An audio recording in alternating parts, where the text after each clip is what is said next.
آپ اپنے گھر کے اندر عورتوں کے ساتھ اتنا محبت پیار سے رہتے تھے کہ اپنی بیویوں کو خوش رکھتے تھے. نبی علیہ السلام نے فرمایا خیرکم خیرکم لأہلہ، تم میں سے سب سے بہتر وہ ہے جو اپنے اہل خانہ کے لیے بہتر ہو. وَأَنَا خَيْرُكُمْ لِأَهْلِي، اور میں تم سب میں سے اپنے اہل خانہ کے لیے سب سے بہتر ہوں. یعنی اپنی مثال بتائی کہ میں سب سے بہتر ہوں اپنے اہل خانہ کے لیے. ایک مرتبہ نبی علیہ السلام اپنی ایک زوجہ کے ہاں تھے. اب دوسری زوجہ نے کوئی کھانا بنایا تو کھانا اچھا لذیذ تھا. ان کا جی چاہا کہ نبی علیہ السلام بھی یہ کھانا کھائیں. انہوں نے ایک مٹی کے پیالے میں وہ کھانا ڈال کے تو غلام کے ہاتھ بھیج دیا نبی علیہ السلام کی خدمت میں. تو نبی علیہ السلام تو دوسرے گھر تھے. جب وہاں کھانا لے کے وہ بندہ آیا تو اس نے کھانا پیش کیا تو نبی علیہ السلام نے عائشہ صدیقہ عنہا کو فرمایا کہ اچھا آپ یہ کھانا لے لو. اب ان کو طبیعت کے اندر ناگواری محسوس ہوئی کہ میری باری کا دن ہے تو کھانا بھی مجھے سرو کرنے کی اجازت ہونی چاہیے. یہ کیا ہوا کہ میرا دن ہے اور کھانا کسی اور کی طرف سے آ رہا ہے. چنانچہ انہوں نے کھانا جو پکڑا تو اتنا بے دلی کے ساتھ کہ جیسے انسان ادھورے من سے کوئی کام کرتا ہے، اور وہ پیالہ زمین پہ گرا اور ٹوٹ گیا. اب ذرا سوچیں کیا سین ہوا ہوگا کہ کھانا جو لے کے آیا تو وہ پیالہ ہی ٹوٹ گیا، کھانا بھی نیچے گر گیا. ہم جیسا کوئی ہوتا ایک طوفان کھڑا کر دیتا، تم بدتمیز ہو، تمہیں سمجھ نہیں، تم یہ ہو، تم فلاں، پتہ نہیں کیا کیا القاب ہم ایک منٹ میں اس کو دے دیتے. مگر نبی علیہ السلام تحمل مزاجی سے اٹھے اور آپ نے دو کام کیے. پہلا کام یہ کیا کہ وہ جو پیالہ ٹوٹ گیا تھا اس کے بدلے میں حضرت عائشہ صدیقہ عنہا کے گھر کے اندر سے ایک پیالہ لے کے وہ اس کو واپس دے دیا. بھئی وہ پیالہ ٹوٹ گیا، اس کے بدلے تم یہ پیالہ لے جاؤ. اور پھر اسے فرمایا غارت امو کی، اصل میں تمہاری والدہ کو غیرت آ گئی تھی اس لیے ایسا ہو گیا. یعنی اس کو سمجھا بھی دیا. تو یہ عورت کی فطرت ہوتی ہے، اس کو کچھ چیزیں فیل ہوتی ہیں، شریعت نے بھی اس کا پھر لحاظ رکھا ہے. تو دیکھیں نبی علیہ السلام نے کتنے اچھے طریقے سے اس معاملے کو سلجھا دیا.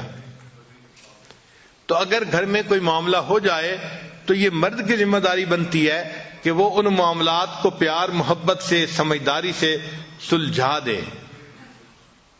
ایک مرتبہ سیدہ صدیقہ رضی اللہ تعالی عنہا اور نبی علیہ السلام کے درمیان کسی معاملے میں بات ہو رہی تھی. اچھا ابھی بات ہو رہی تھی اور اتنے میں سیدنا صدیق اکبر رضی اللہ تعالیٰ عنہ ملنے کے لیے تشریف لے آئے. تو نبی علیہ السلام نے فرمایا کہ بہت اچھا، ابو بکر آگے ہیں، تمہارے والد ہیں، ہم ان کو ثالث بنا لیتے ہیں کہ یہ ہمارے معاملے کا فیصلہ کر لے. چنانچہ ابو بکر صدیق عنہ کو اندر بلا لیا. وہ اندر تشریف لائے تو دیکھا کہ عائشہ صدیقہ رضی اللہ تعالیٰ عنہ کسی بات پہ نبی علیہ السلام سے ذرا خفا محسوس ہو رہی تھی. چنانچہ نبی علیہ السلام نے فرمایا عائشہ بات پہلے تم کرو گی یا میں کروں؟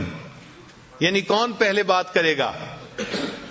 تو عائشہ رضی اللہ عنہ نے آگے سے جواب دیا آپ پہلے بات کریں مگر جو کہیں سچ سچ کہیں. اب ایک فطرت ہوتی ہے نا، بات ہوتی ہے، تو انہوں نے یہ لفظ کہہ دیے کہ جو کہیں سچ سچ کہیں. اچھا ابو بکر صدیق عنہ تو عاشق صادق تھے، ان کو بڑا غصہ آیا. اچھا نبی علیہ السلام کے سامنے یہ بات کہہ رہی ہے. انہوں نے تو بیٹی تھی نا، تو انہوں نے ایک تھپڑ لگایا عائشہ صدیقہ عنہ کو اور فرمایا کہ تمہارا کیا خیال ہے نبی علیہ السلام سچ نہیں بولیں گے؟ اب جب تھپڑ پڑا تو خیال تھا کہ دوسرا بھی پڑ جائے گا، تو عائشہ صدیقہ عنہ نبی علیہ السلام کے پیچھے آ کے چھپ گئیں. اچھا جب نبی علیہ السلام کے پیچھے آ کے چھپ گئیں تو نبی علیہ السلام نے بھی محسوس کیا کہ اس کے والد کو غصہ آ گیا ہے، تو ہو سکتا ہے کہ ایک دو اور بھی وہ لگا دے. تو نبی علیہ السلام نے فرمایا ابو بکر ہم نے تو آپ کو ثالث کے طور پہ متعین کیا تھا، یہ تو نہیں کہا تھا کہ آپ مارنا ہی شروع کر دیں. اچھا ایسا ہے کہ آپ تشریف لے جائیں، ہم میاں بیوی آپس کا جھگڑا خود سمیٹ لیں گے. جب یہ فرمایا تو وہ بکر صدیق عنہ تشریف لے آئے. جیسے ہی وہ بکر صدیق عنہ باہر نکلے تو نبی علیہ السلام نے مسکرا کے عائشہ صدیق عنہ کو دیکھا اور فرمایا دیکھا کہ بوڑھے کے دوسرے تھپڑ سے میں نے تجھے بچایا، اگر میں نے بچاتا تو بوڑھے کا دوسرا تھپڑ بھی تمہیں لگ جاتا. تو مقصد یہ ہے کہ گھروں میں اس قسم کی چھوٹی چھوٹی باتیں ہونا ممکن ہے، اس کی توقع رکھیں، یہ ہوگا، ایسا نہیں کہ ہو ہی نہیں سکتا، ہوگا۔ نیک سے نیک گھروں میں بھی مس انڈرسٹینڈنگ ہو جاتی ہیں، الجھنیں ہو جاتی ہیں، مگر ان کو سلجھا لینا یہ عقل مندی ہوتی ہے، ان کو اچھے طریقے سے جو ہے وہ ڈیل کر لینا یہ عقل مندی ہوتی ہے۔ اس کو کہتے ہیں کرائسس مینجمنٹ، اور ہر اچھے خاوند کو کرائسس مینجمنٹ آنی چاہیے، اس کے اندر اتنی سمجھداری ہونی چاہیے کہ اس کرائسس کنڈیشن سے مجھے کیسے نکلنا ہے۔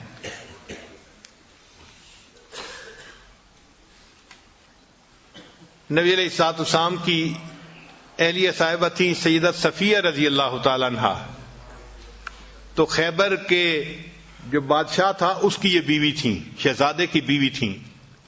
صاف ظاہر ہے کہ جو شہزادے کی بیوی ہو وہ عورتوں میں بہت خوبصورت اور ہنرمند ہوتی ہے، شہزادہ ایسے تو کسی کو بیوی نہیں چنتا۔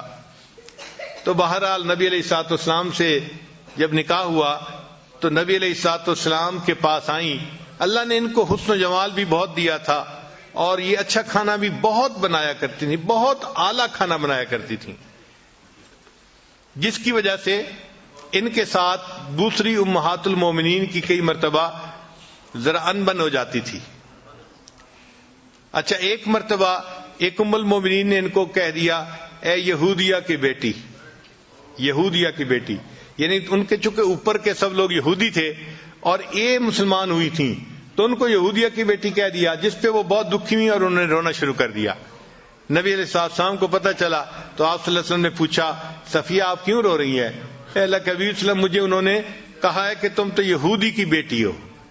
تو نبی علیہ السلام نے فرمایا، تم رو کیوں رہی ہو؟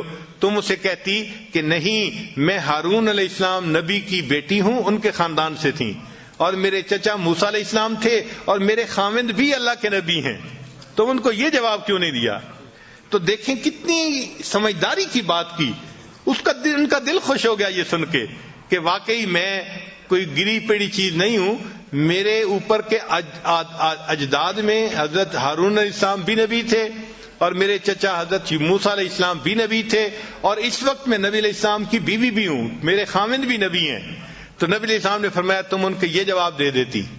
تو اس طرح جب بھی کوئی گھر کے معاملہ ہو تو اس کو اچھے طریقے سے سلجھا دینا یہ خاوند کی ذمہ داری ہوتی ہے۔ تو خاوند کے اندر فوربیئرنس ہونی چاہیے، چھوٹی چھوٹی باتوں پہ جلد بازی کر لینا یا جلدی سے کوئی ناپسندیدہ لفظ بول دینا یہ بہت بری بات ہوتی ہے۔ ہمارا یہ تجربہ ہے، آج کل کے نوجوان چھوٹی چھوٹی باتوں پہ بیوی کو دھمکی دیتے ہیں، میں تمہیں گھر بھیج دوں گا، میں تمہیں گھر بھیج دوں گا، میں تمہیں طلاق دے دوں گا۔ یہ بہت ہی بری بات ہے، اس سے بری بات اور کوئی خاوند نہیں کر سکتا۔ اس کی وجہ کیا ہے کہ جب خاوند نے بیوی کو کہہ دیا کہ میں تمہیں طلاق دے دوں گا، میں تمہیں گھر بھیج دوں گا، تو بیوی کے دماغ میں ایک بات آ گئی کہ اس کے ساتھ میری پوری زندگی گزرنا مشکل ہے، پتہ نہیں یہ مجھے کس وقت طلاق دے دے۔ تو بیوی سپلٹ پرسنالٹی بن جاتی ہے، پھر شیطان اس کے پاس آ کے اس کو مشورہ دیتا ہے تم کہیں اپنے لیے اور بھی کوئی پرپوزل دیکھ لو یا کوئی تعلق ایسا دیکھ لو کہ اگر یہ تمہیں چھوڑے تو تم کیا کرو گی۔ تو یہ فکرہ چھوٹا سا ہے، لیکن اس فکرے کا زہر کتنا ہے اس کا مردوں کو اندازہ نہیں ہوتا۔ ایک فکرہ بول کے ہمیشہ کے لیے بیوی کو جو ہے وہ یعنی سپلٹ پرسنالٹی بنا دیتے ہیں۔ کبھی بھی یہ فکرہ نہیں بولنا چاہیے، بلکہ بیوی کو تو ایسا یقین ہونا چاہیے کہ مجھے تو خاوند نے اس طرح پیار سے رکھا ہے کہ میری اچھائی کو بھی اس نے قبول کیا ہے اور میری کوتاہی کو بھی اس نے قبول کیا ہے۔ اگر بحیثیت انسان کوئی چھوٹی موٹی کوتاہی ہو جائے تو اس کو قبول کرنا چاہیے۔ ہم انسان ہیں، فرشتے نہیں ہیں۔ اگر بیوی سے کوتاہیاں ہوتی ہیں تو خاوند سے بھی تو ہوتی ہیں۔ اگر خاوند بیوی کے اندر 10 کوتاہیاں گن لے گا تو بیوی اپنے خاوند کے اندر 100 کوتاہیاں گن لے گی۔ نبی علیہ السلام نے اس کا بہترین حل بتایا، ارشاد فرمایا اگر تمہیں اپنی بیوی کی کوئی بات ناپسندیدہ نظر آئے، اگر تمہیں اپنی بیوی کی کوئی بات ناپسندیدہ نظر آئے تو نبی علیہ السلام نے فرمایا پھر اس کی طرف دیکھو، تمہیں اس میں بہت ساری باتیں پسندیدہ بھی نظر آ جائیں گی. تو پسندیدہ چیزیں بھی تو ہوتی ہیں. آخر وہ بچوں کی ماں ہوتی ہے، آخر وہ گھر کے اندر کھانے بناتی ہے، خاوند کے لیے، بچوں کے لیے، سب کے لیے. گھر کو اس نے اتنا صاف ستھرا رکھا ہوتا ہے، اس پر اس کو جان مارنی پڑتی ہے، محنت کرنی پڑتی ہے. خود بخود یہ کام نہیں ہو جاتے. اگر وہ اتنا سب کچھ کر رہی ہے تو اس کو کریڈٹ بھی ملنا چاہیے. باقی رہ گئی بات کہ بھئی چونکہ اس کی جذباتی سوچ ہوتی ہے تو کئی مرتبہ وہ الٹی سیدھی بات بھی سوچ لیتی ہے، کر جاتی ہے. تو تحمل مزاجی سے کام کرنا چاہیے. چنانچہ ایک صاحب تھے، وہ اپنی بیوی کی زبان سے ذرا تنگ تھے. مرد کا ہاتھ قابو میں نہیں ہوتا، عورت کی زبان قابو میں نہیں ہوتی. تو اس نے سوچا کہ میں امیر المومنین حضرت عمر رضی اللہ عنہ کے پاس جاتا ہوں اور ان سے جا کے پوچھتا ہوں کہ میں اس بیوی کا کیا کروں. تو عمر رضی اللہ عنہ تو بڑے جو ہے وہ دبدبے والے اور ہمت والے ہیں. تو صاف ظاہر ہے وہ مجھے کہیں گے کہ ذرا اس کو سیدھا کر دو، تو میں پھر خوب کٹائی کروں گا اس کی. چنانچہ یہ نیت لے کے کہ مجھے پٹائی کا NOC مل جائے گا اور پھر مسئلہ حل ہو جائے گا، وہ حضرت عمر رضی اللہ عنہ کے پاس آئے. ابھی دروازے کے باہر کھڑے تھے کہ وہ سنا کہ حضرت عمر رضی اللہ عنہ سے ان کی بیوی اونچی اونچی زبان میں بات کر رہی تھی، اونچی آواز میں بات کر رہی تھی. اب وہ صحابی تھوڑی دیر تو سنتے رہے اور تھوڑی دیر کے بعد پھر وہ کہنے لگے کہ چلتے ہیں، جب یہی اپنی بیوی سے سن رہے ہیں تو میں ان سے کیا پوچھوں گا. اچھا جب وہ جانے لگے تو عمر رضی اللہ عنہ باہر تشریف لائے. تو عمر رضی اللہ عنہ نے اس سے پوچھا کہ بھائی آپ کیوں جا رہے ہیں؟ اس نے کہا جی میں ایک بات پوچھنے آیا تھا، لیکن آپ ہی کے ساتھ وہی کچھ بیت رہا ہے جو میرے ساتھ بیتتا ہے، تو میں آپ سے کیا پوچھتا. تو حضرت عمر رضی اللہ عنہ نے اس کو سمجھایا کہ دیکھو یہ میری بیوی ہے، یہ میرے لیے باورچن بھی ہے، میرے لیے درزن بھی ہے، میرے لیے گھر کی بھنگن بھی ہے، میرے بچوں کی ماں بھی ہے. اگر میری خاطر یہ گھر کے اتنے کچھ کر سکتی ہے تو کیا میں اس کی صرف بات کو برداشت نہیں کر سکتا. یہ عمر رضی اللہ عنہ نے اس کو سمجھایا. اس بندے کو بات سمجھ میں آ گئی کہ واقعی ہمیں ان سے تحمل مزاجی کے ساتھ گفتگو کرنی چاہیے. اور ایک کتاب میں لکھا ہے کہ آپ لوگوں کو پتہ ہے کہ بیوی حضرت عمر رضی اللہ عنہ سے کیا بات کر رہی تھی؟ عجیب سی بات تھی، سن کے حیران ہو جائیں گے. وہ کہہ رہی تھی آپ جو رات کو مدینے میں گشت کرنے کے لیے جاتے ہیں نا، آپ اصل میں مدینے کی عورتوں کو دیکھنے کے لیے جاتے ہیں. اللہ اکبر کبیرہ، اللہ اکبر کبیرہ. یعنی حضرت عمر رضی اللہ عنہ کا مقام دیکھیں کہ جن کو نبی علیہ السلام فرماتے ہیں کہ جس راستے پہ عمر جاتا ہے شیطان اس راستے کو چھوڑ دیتا ہے. جن کی دعائیں نبی علیہ السلام نے مانگی، جو اسلام کے لیے مؤید اور مددگار بن کے آئے، اور جو خلیفہ راشد تھے، ان کے بارے میں بیوی کی سوچ دیکھو، الگ سوچ ہے نا ذرا. تو وہ کہنے لگی کہ آپ تو رات کو پہرا جو دیتے ہیں نا مدینے میں جا کے، تو اس لیے دینے جاتے ہیں کہ آپ چاہتے ہیں کہ میں مدینے کی عورتوں کو جا کے دیکھوں. تو عورتیں ہیں بیچاری ناقصات العقل، اس لیے ان کو کہا گیا. تو وہ اس قسم کی باتیں سوچ لیتی ہیں، ذہن میں رکھ لیتی ہیں اور کئی مرتبہ الٹی سیدھی بات کر مارتی ہیں. تو ان سے تحمل مزاجی ہی سے پیش آنا چاہیے. نبی علیہ السلام نے یہی بات سکھائی.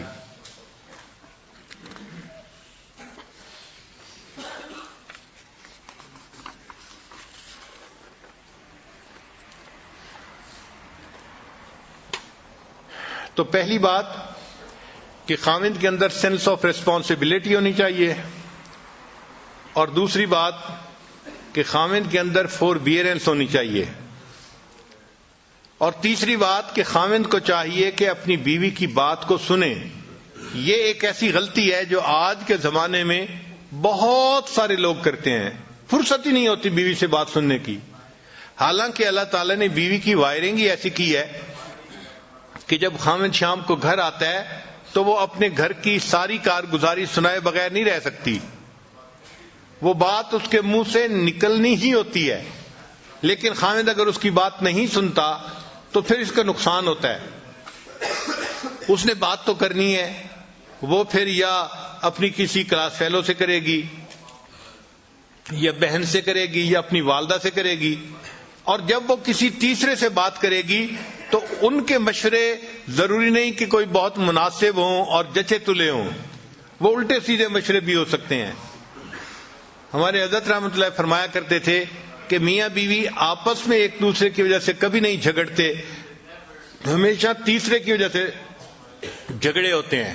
اور واقعی ہم نے دیکھا ہے کہ جھگڑے کی بنیاد ہمیشہ کوئی نہ کوئی تیسرا ہوتا ہے، چاہے وہ لڑکی کی ماں ہو، لڑکی کی بہنیں ہو، یا لڑکے کی والدہ ہو، لڑکے کی بہنیں ہو، کوئی نہ کوئی تیسرا ہوتا ہے جو میاں بیوی کی ایکویشن خراب ہونے کا ذریعہ بنتا ہے۔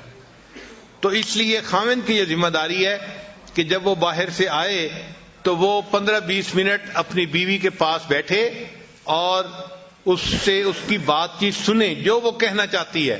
اچھا، یہ ضروری نہیں کہ اس بات چیت کا جواب بھی فوراً دیں، بیوی کو جواب نہیں فوراً چاہیے ہوتا، صرف بیوی نے کارگزاری سنانی ہوتی ہے۔ بس آپ توجہ کے ساتھ اس کی بات کو سنیں، اس کے ساتھ آئی کنٹیکٹ رکھیں تاکہ وہ فیل کریں کہ بڑی توجہ سے میری بات سنی جا رہی ہے۔ جب وہ بات کر لے گی نا تو وہ بڑی مطمئن ہو جائے گی۔ تو لسن ٹو یور وائف، یہ خاوند کی ذمہ داری بنتی ہے۔